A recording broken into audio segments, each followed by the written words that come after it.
Hello! Here we are again, learning a new factoring technique. So the previous section, it talked about two different factoring techniques in one section. So it's kind of a lot, kind of overwhelming probably. But from here on out, every section will just have one method to it. So it'll be a little more focused and not as overwhelming, hopefully. So this section, as the title suggests, it's all about just factoring trinomials. And if you remember, a trinomial, that's a polynomial with three terms. And it's not just a trinomial, but it has to be of the type x squared plus bx plus c. So I guess what they mean is the highest degree of a term in the polynomial is 2, because you notice x has a second power in the first term, x has a 1 power in the second term, and then you have the constant term. So these are the specific types of polynomials and specifically trinomials that we'll be factoring in this section. And notice that x squared, this is the distinguishing factor really of these types as opposed to the types we'll see in the next section. X squared has a coefficient of 1. So yeah, notice that in this kind of model that we've boxed in red here, there's no number in front of x squared. So if there was a number in front of x squared, then we'll have to see what to do with those in the next section, because right now we don't really know how to factor those. But if there's a coefficient of 1 in front of x squared, the leading term, then this is the section for those types where we'll learn how to factor those. I think if I think these are the best, or to me this is the easiest factoring technique, so I think you're going to like it. This is a good section. Okay, but before we kind of come up with the theory behind how to factor it, let's go backwards and just look at the opposite, because remember, factoring is the opposite of multiplying two polynomials. So what we're going to want to do, if you can kind of see these example 2 and example 3 down here, those are the types of things we'll be factoring in this section. And what we'll want to do is make what we're given in each of those problems look more like what we have here in example 1 part A. So we're trying to go backwards. It's like someone had two binomials, they FOILed it or multiplied it out, combined like terms, and the result is something like we have in example 2 or example 3, but we want to go backwards and see what those two binomials were. But to kind of develop the theory behind it and how it's accomplished, how to factor those guys, let's see how it looks to multiply two binomials like these in part A and part B of example 1. Let's see, just looking at example 1 part A, they want us to multiply that out. So if we want to use the FOIL technique, remember, FOIL is an acronym that stands for first, outer, inner, last. So first thing we'll do, I'm going to multiply the first term times the first term. That's an x times an x, or an x squared. And then the outer terms are x times 7, that'll make 7x. The inner times the inner is a 3 times x. And then the last term, or the last two terms multiplied would be 3 times 7, that's 21. And then you see that the outer and the inner are like terms. I can combine those guys. It would be x squared plus 10x, because 7x plus 3x would make 10x. So I guess what we're trying to do is trying to get clues from the result of multiplying those two binomials. Looking at this, would I be able to go backwards? If I was given this, would I know that it looked like these two binomials multiplied together to begin with? So what I'd like to do is kind of see, are there any clues as to where did this 21 and this 10 come from, I guess, for example? How do you know what the coefficients of x and the constant term will be? So let's see here. I'm going to erase this little arrow here. So if you look at, I guess, the numbers that we began with in these two binomials, it was a 3 and a 7. And then the other terms were x and x. So I don't think the x's are really going to tell me where this coefficient of x here came from and the 21 came from. But if I look at the 3 and the 7, I notice that this value, let's see, the coefficient of x in my resulting product, that guy, 10, is the sum of 3 and 7. So that might be a clue. Sum of 3 and 7. So that's kind of what I'm noticing about this number. And 3 and 7, I got those from the numbers that were in the product to begin with. So that's one thing you can notice. And then the 21, I'm kind of wondering, okay, how did I get that guy? Or where did that guy come from? Where's he? This constant term here. Notice that 21, if I'm looking like, where did 21 come from when it comes to the two numbers that I was starting with, 3 and 7? Well, 21 is the product of 3 and 7. So that might be something I don't know, maybe make a statement later that the coefficient of x will always be the sum of those two numbers, the last terms of the two binomials you're multiplying, and then the constant term is the product of those two numbers, of 3 and 7, or whatever the numbers happen to be in another example.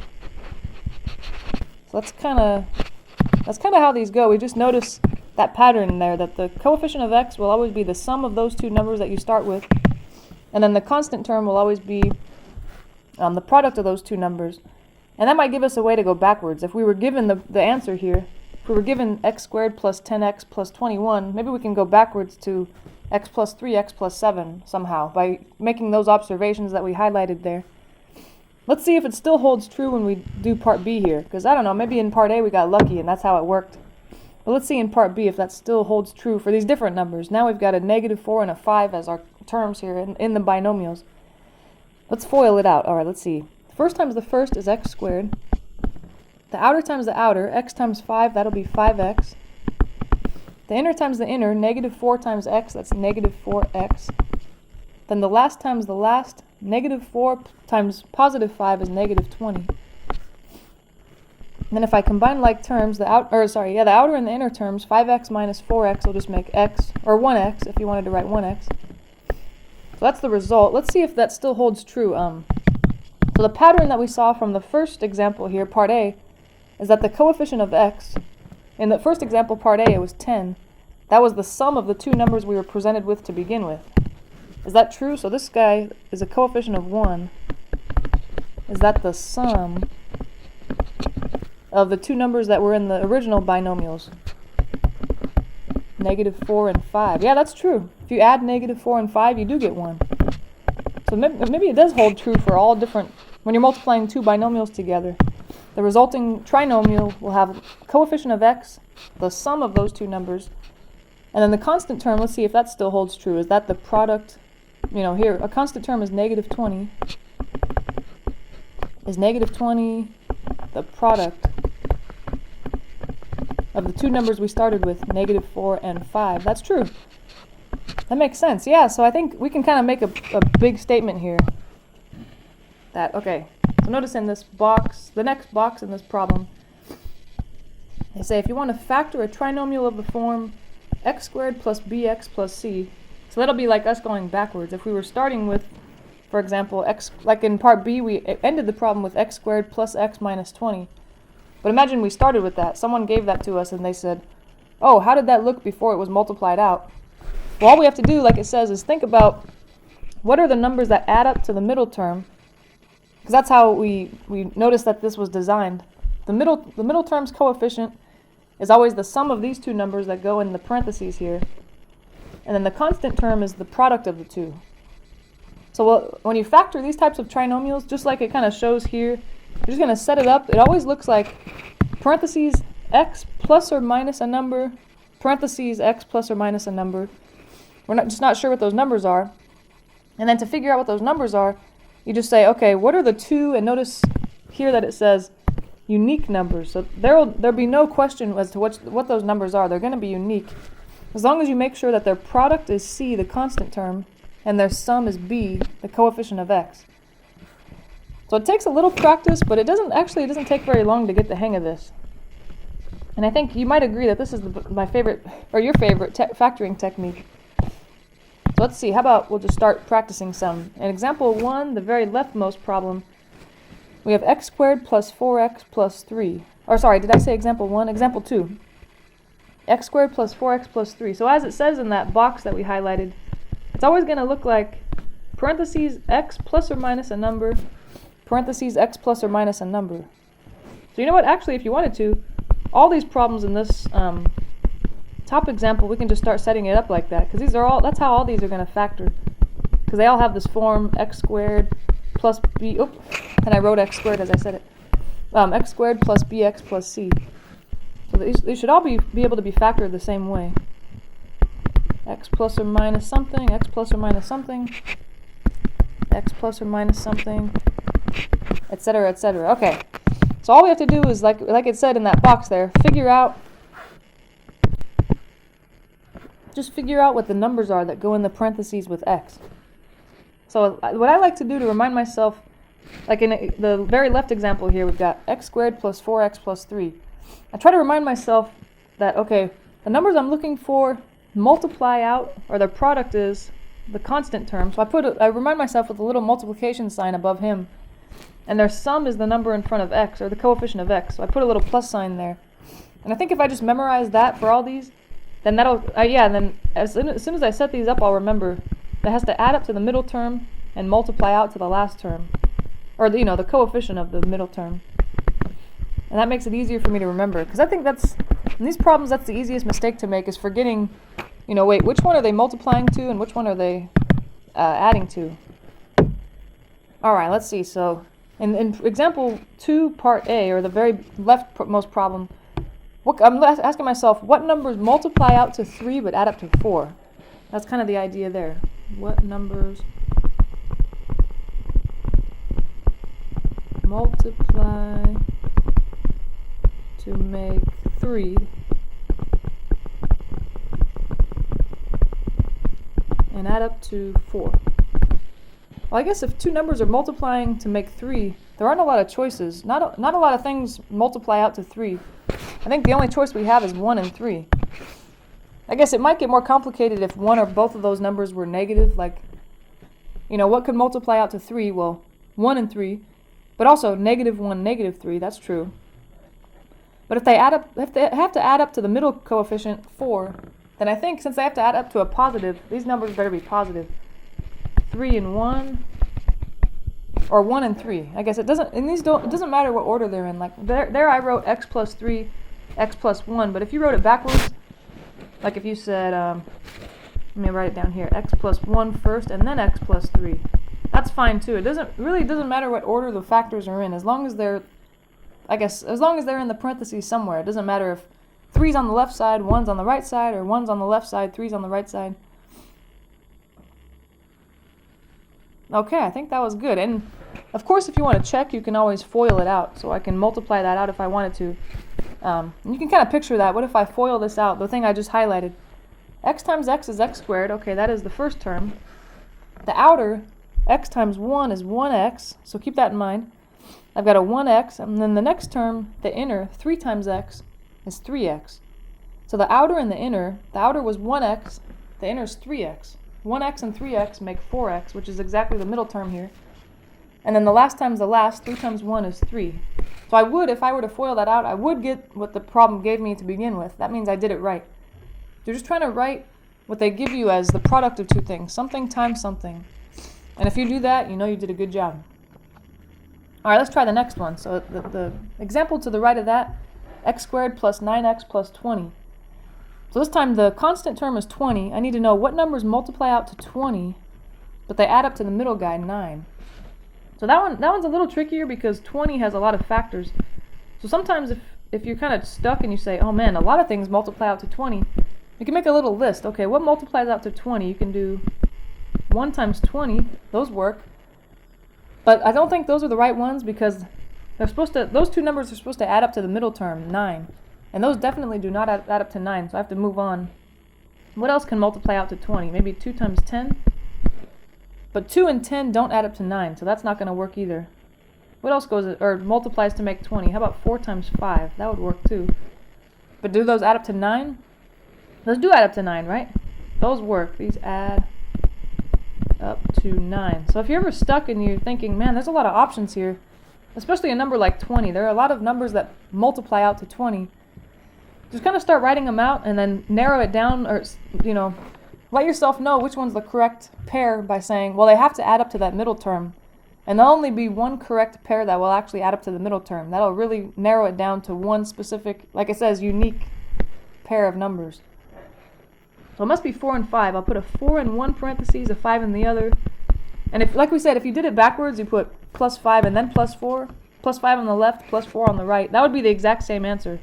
As long as you have the right numbers, it doesn't matter which number's on the left and which number's on the right. All right, and then again, if you wanted to check that, just FOIL it out, and they should be good. All right, let's try this next one here. We got x squared minus 12x plus 32. So that's a little trickier because Okay, they have to multiply out to 32, which is a positive number, but they have to add up to a negative number, so that's kind of tricky. Add up to a negative. Okay. So let's see about 32. 32, I'm going to see what can multiply out to 32. What goes into 30? Well, 1 times 32. But I think no matter which one of those, 1 and 32, if you make one of them negative or both of them negative, they're not going to add up to 12. There's no way. Let me try the next one. What about 2 times, I think, 16? 2 times 16, I think both of those, no matter which one you make negative or positive, it's not going to add up to 12. So I got to move on. The next maybe is 4 times 8. Okay, now I've asked myself, is there a way to make those add up to negative 12? Because that's, again, remember, they're not adding up to 12, they're adding up to negative 12, whatever the sign in the front is. Well, I guess if I make both of them negative, right? Negative 4, negative 8. Those add up to negative 12. Negative 4 plus negative 8. And then they multiply out to positive 32. That's true, because you multiply negative 4 times negative 8. That'll be a positive 32. So I think those are the numbers we're looking for there. It'll be x minus 4, x minus 8. There we go. And if you're not sure, of course, like I said, you can FOIL it out, multiply it all out. And if you get what you started with when you combine like terms, you know you did it right. Perfect. All right. I think we're doing good here. Let's try the next one. It's x squared minus 5x minus 6. So, of course, you know, this part that I'm writing down here, you don't have to write this out every time. I think once you get the hang of this, you can kind of come up with the numbers in your head. But if you ever get stuck and you think, like I said, there are a lot of options, like, say, to multiply out to 6. You can always write them out just to gather your thoughts and then come up with which ones are correct. So I got to be careful too, because I'm thinking of what are all the things that multiply out to 6, but I got to remember that they're not just multiplying out to 6, they have to multiply out to negative 6. But maybe just in general, I'll think of 6. What multiplies out to 6? 1 times 6, 2 times 3, but I think those are the only options here, huh? Alright, but then the clues that'll help me, I guess, allow me to know which terms are going to be negative and which terms are going to be positive, is that, notice they have to multiply out to a negative number, because they're multiplying to negative 6. So if you think about what kind of pairs of numbers multiply out to a negative number. If two numbers multiply and make a negative number, that means one of them is negative and the other one's positive. So I have to keep that in mind, that whichever one of these pairs of numbers I'm going to use, 1 and 6 or 2 and 3, they have to multiply, one of them has to be negative, one of them has to be positive. And then not only that, since they have to add up to a negative number, they have to add up to negative 5. That means the larger one has to be negative and the smaller one has to be positive. Because if the smaller one was negative and the larger one was positive, they'd add up to a positive number. But the coefficient of x here is saying they're adding up to a negative number. So it must be that either I have 1 and negative 6 or 2 and negative 3. That's the only way it'll work. And let's see, which of those pairs actually add up to negative 5? Well, 1 and negative 6, those add up to negative 5. So I think those are the ones. Positive 1, negative 6. But the bottom two, 2 plus negative 3 is negative 1. That's not going to work. So we've got x plus 1, x minus 6. That'll be the factorization. And notice, I think a lot of people, on this one it's kind of tricky, because if you think of what multiplies out to 6, or negative 6, but adds up to 5, a lot of people think, oh, how about x minus 2, x minus 3? It seems like an option, because 2 times 3 is 6, and negative 2 and negative 3 is negative 5. But think about, what if you FOIL that out? The first times the first, x squared. The outer times the outer is negative 3x. The inner times the inner is negative 2x. The last times the last, negative 2 times negative 3 is positive 6. So notice that the outer and the inner are going to become like terms. Negative 3x and negative 2x. That will make the middle term here negative 5x. But you still have a positive 6 and you want a negative 6. So the factorization x minus 2, x minus 3, it seemed like the right one, but it's really not. Because those two numbers, negative 2 times negative 3, they're supposed to multiply to negative 6. There's no way that a negative times a negative was going to make a negative. So that was kind of a false factorization that seemed right, but it wasn't right. So especially when you're first doing these problems, you haven't really tried very many of them. It's really important, I think, every single time to FOIL out what you think is the answer, just to be safe. And of course, if you FOIL out, well, we got x plus 1, x minus 6, you will get exactly what we started with. So that's the correct answer. This other factorization down here, like we said, it seemed like the right answer, but it was wrong. The signs didn't quite match up. So it's not only they have to multiply to 6 and add up to 5, they have to make sure that the signs work too. They have to multiply to negative 6 and add up to negative 5. If the signs aren't quite right, even if it's just one sign, like, oh, they don't add up to negative 6, they add up to positive 6, it's a no-go, and that's the wrong factorization. There must be a different one that you haven't thought of yet. So be a little bit careful on that one. You see those quite often, where it seems like one factorization will work and then it doesn't. All right, let's try the next one here. We've got y squared plus 4y minus 77. Oops. And then first thing that I notice here is that, that I noticed that I kind of tried to set this problem up with x's. My variable's a y though, so I kind of jumped the gun on this one, I think. There should be a y as your variable. So even though that in this box up here it says, oh, it can always be set up as x parentheses space parentheses x. That's only true if your variable's x. So if you have a different variable, like here we have a y, or in the next one we'll have an a, I should probably be careful. It's not the same variable every single time. It just depends on what you're given. But really what we're thinking about here is what numbers multiply to negative 77 but add up to 4. So let me think about 77. What multiplies out to 77?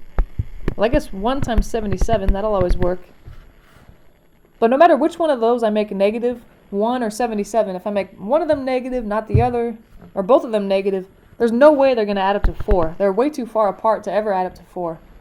I think I got to move on. What else goes into 77? I think the only other two numbers that multiply to 77 is 7 times 11. I'm pretty sure those are the only ones. Let's see.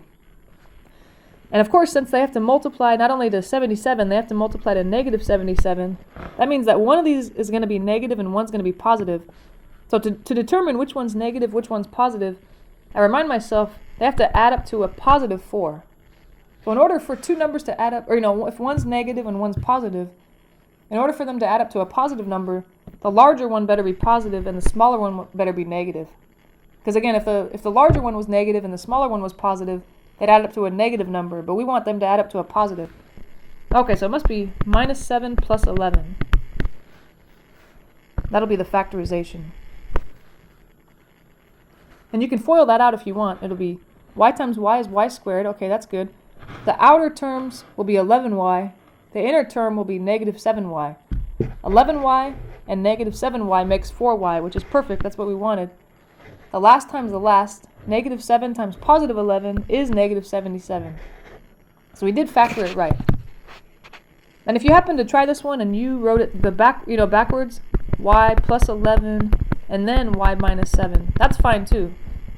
It doesn't really matter which factor comes first. Like, notice that the answer I just boxed, the green one, is the same as the one I boxed above. It's just I switched the two parentheses around. The thing on the right and the thing on the left were switched. That's fine as long as you carry the signs of the numbers with it.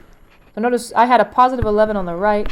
Now I have a positive 11 on the left, a negative 7 on the right, and negative 7 on the left. So as long as the sign stays with the number, it doesn't matter which side it's on, the left or the right. But if you switch the signs, that's going to make a difference, and that will make it not work. All right, let's try this next one here. This is another one where my variable is not an x. So I really jumped the gun on that one. Let me try to change that guy to an a.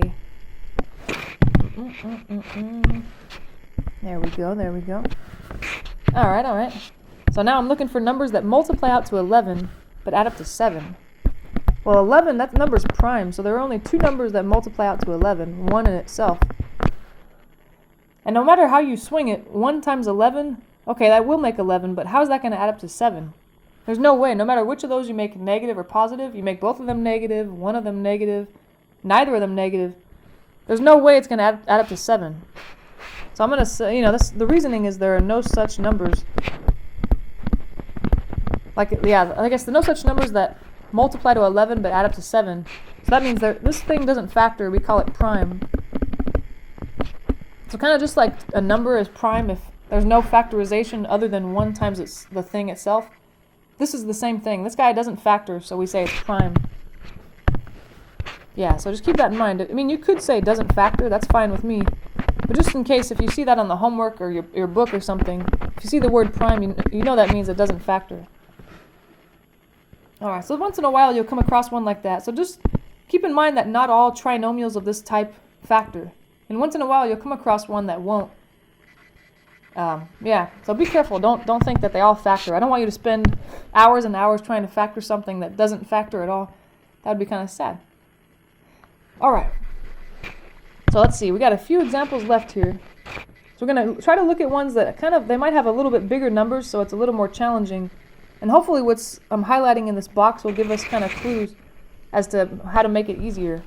But I think mostly what's in this box we've already kind of talked about out loud. I don't know if we wrote it down though. So okay, what does it say? Step 1, to make the process easier, first decide the signs of the numbers you're looking for. So we've kind of talked about that like a little higher up here. We said, I guess for example in this second to the last problem, the second to the right, it was y squared plus 4y minus 77. I know you can't really tell what it even looked like before because I wrote so much on it. Sorry. But we said, okay, well the numbers have to multiply to a negative. That means one's negative and one's positive, the numbers I'm looking for. Because if they're both positive, they'll multiply to a positive, and that's not what I want. If they're both negative, they'll multiply to a positive also, and that's not what I want. So the numbers I'm looking for, they got to be opposite signs. So I could have told already one was negative and one was positive, the signs inside here, the parentheses. And then to decide, okay, well, which one's going to be negative, which one's positive, say, all right, well, they have to add up to a positive, so the larger one's positive and the smaller one's negative. So that kind of helps you decide what these numbers are. That's kind of what they're saying in this box. So step 1 again says, to make this process easier, first decide the signs of the numbers you're looking for. Like we said, based on the signs of B and C. Like, okay, if they have to multiply to C, and C is positive or C is negative, oh, well then both better be negative or both positive, or one's negative and one's positive. Kind of reason it out, and I think that'll make it easier. And then step 2, we were kind of doing that above too. List all possible such pairs of numbers that could possibly have a product of that value C. And then the last step would be just choose whichever unique pair of those from that list will actually add up to B, the middle coefficient. Alright, so let's try that. We've already kind of, like we said, we've already kind of done that in the problems above, but maybe we'll make it official. So okay, the problem on the left here in example 3, I know it's going to factor into x plus or minus something, x plus or minus something. But notice, okay, this is, you don't have to write this down, but this, if you want to kind of look back and see the thought process here, I'm thinking, okay, they have to multiply to 20 and add up to 9. So okay, since they have to multiply to 20, this is, yeah, again, this is something you don't have to write down, but if you want to, it kind of helps. So they have to multiply to positive 20. That means that both numbers I want, the ones that I'm going to put in the parentheses, are negative or both are positive. Because those are the only types of numbers that are going to multiply to a positive. You know, a positive times a positive is a positive, a negative times a negative is a positive. But if they have opposite signs, they're not going to multiply to a positive. So I've kind of narrowed it down a little bit. I know they have to multiply to a positive, so they both have the same sign.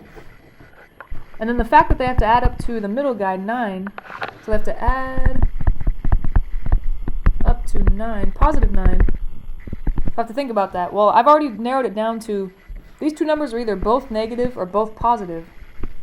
But if let's say they were both negative. If they're both negative numbers, they're not going to add up to a positive 9, right?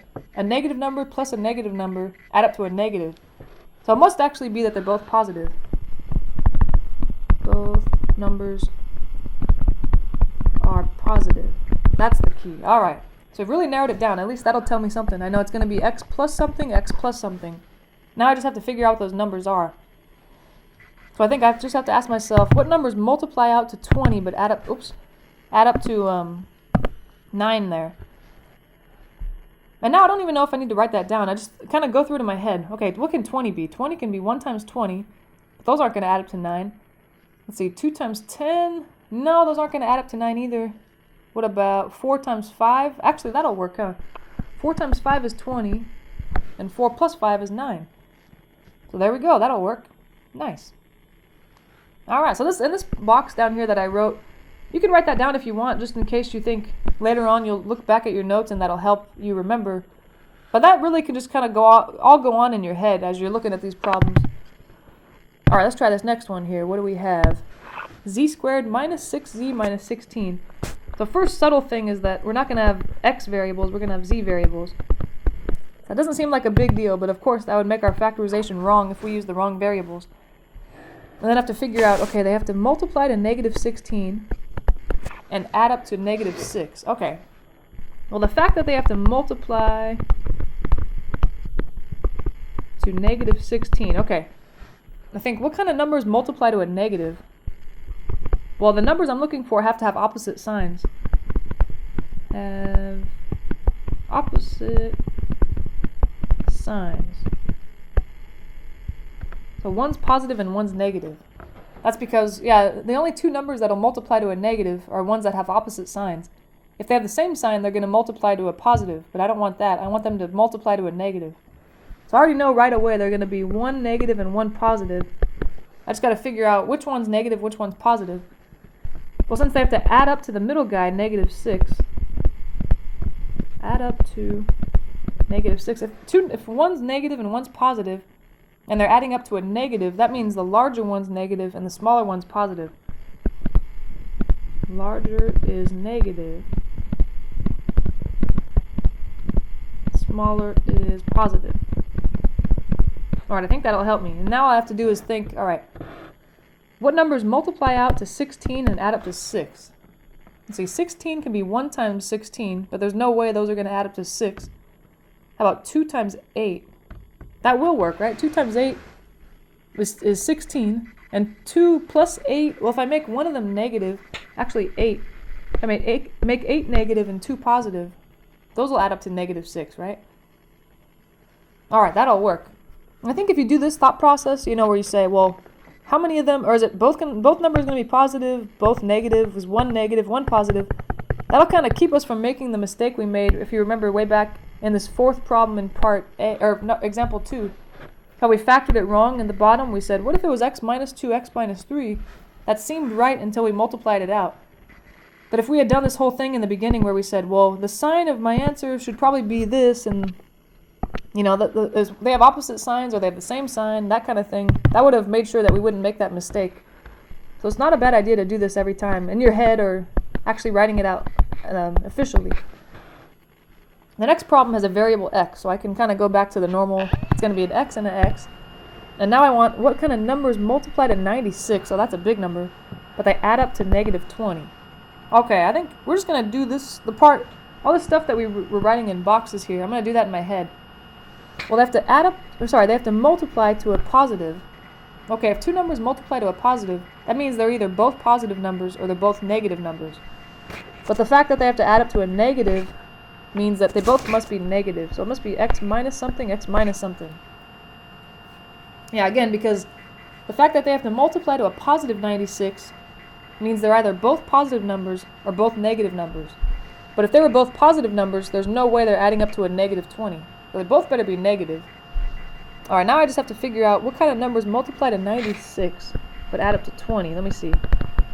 For me, I just start dividing 96 by stuff. Well, this guy, the first one's always easy. 1 times 96. But there's no way those are going to... And again, I know that they're both going to be negative because we've already decided on their signs. Negative 1, negative 96. Those are not going to add up to 20. Or sorry, negative 20. And then from there, I just start dividing by larger and larger numbers. Okay, 1 goes into 96. Does 2 go into 96?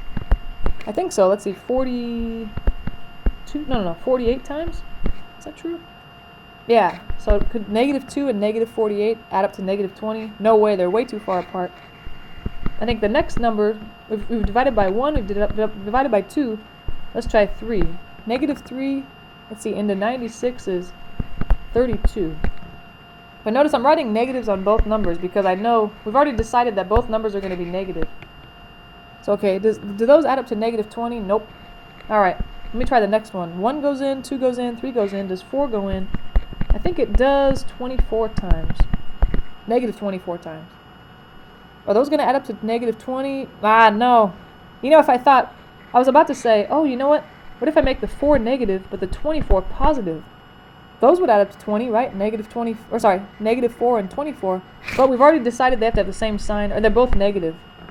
So since negative 4 and negative 24 don't add up to negative 20, those aren't right. Okay, one went in, 2 went in, 3 went in. I don't think 5 goes in, but I think 6 goes in. Let's try negative 6 goes into 96. I think negative 16 times? No, that can't be right.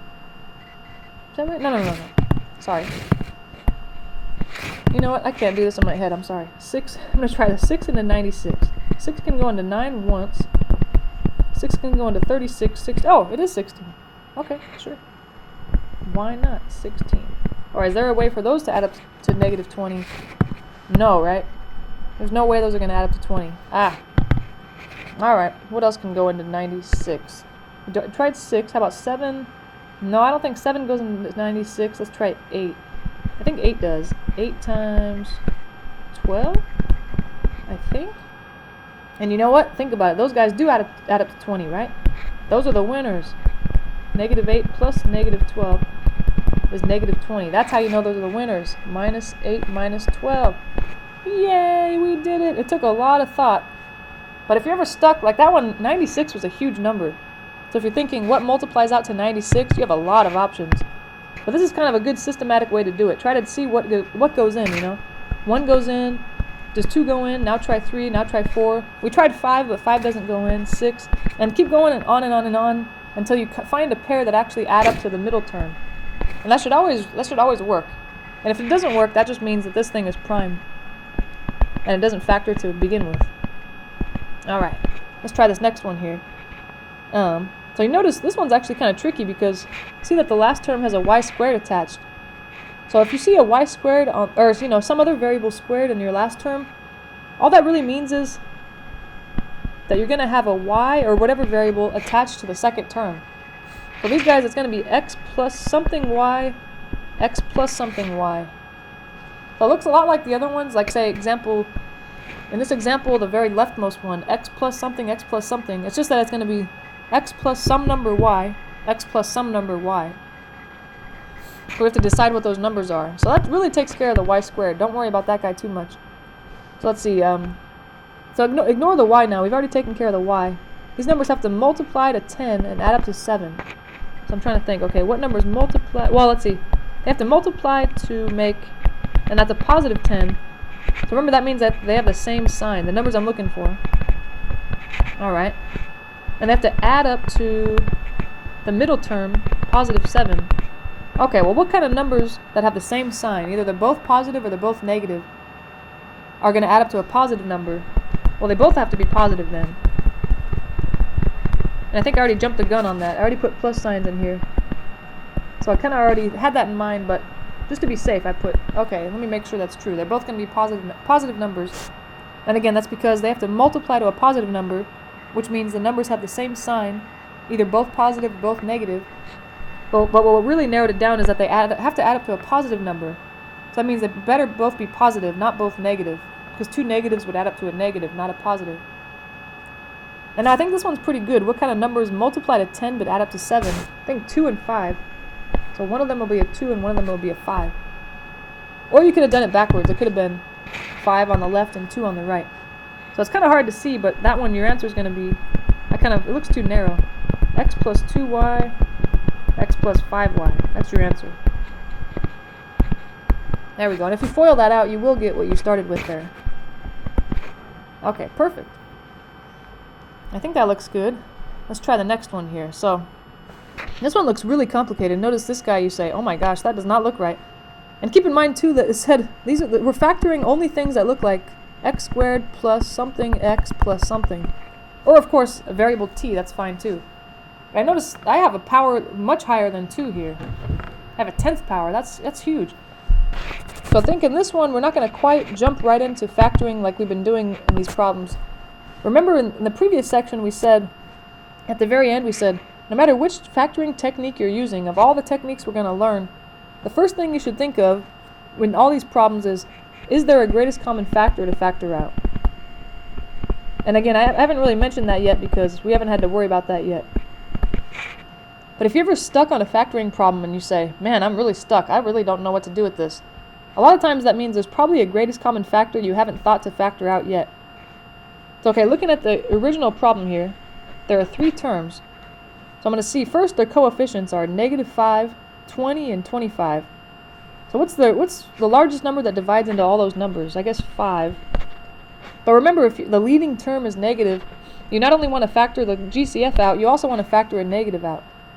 So keep that in mind. It doesn't really matter what the other terms, their signs are. If the very leftmost term is a negative, you want to take a negative out along with your greatest common factor. But not only does a 5 come out, also you have t's in common. And if you remember from the previous section, if you ask yourself, well, how many t's can I take out? Look at the 3 terms and see which one has the smallest power. That's how many you can take out. So since my powers are 10, 9, and 8, the smallest of those is 8. So there's my greatest common factor. And if I take that out, I think that'll make it easier to factor what's left here. So okay, if I take a negative 5t to the 8th out, that times what is the first term? Well, it's already got the negative 5. I just have to say t to the 8th times what is t to the 10th? That would be t to the 2nd power.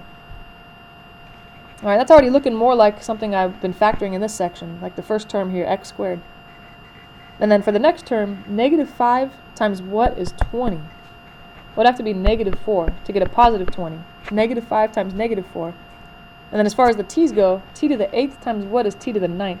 Well, I just need one more t. So that middle term would be 4t, or negative 4t, sorry. And then the last guy, let's say negative 5 times what is positive 25? Well, that'd be negative 5. Because a negative 5 times a negative 5 is a positive 25. And then t to the 8th times what is t to the 8th? Well, you already have all the t's you need, so that's it. I don't need to do any more than that. So I'll keep this negative 5t to the 8th as I factor this.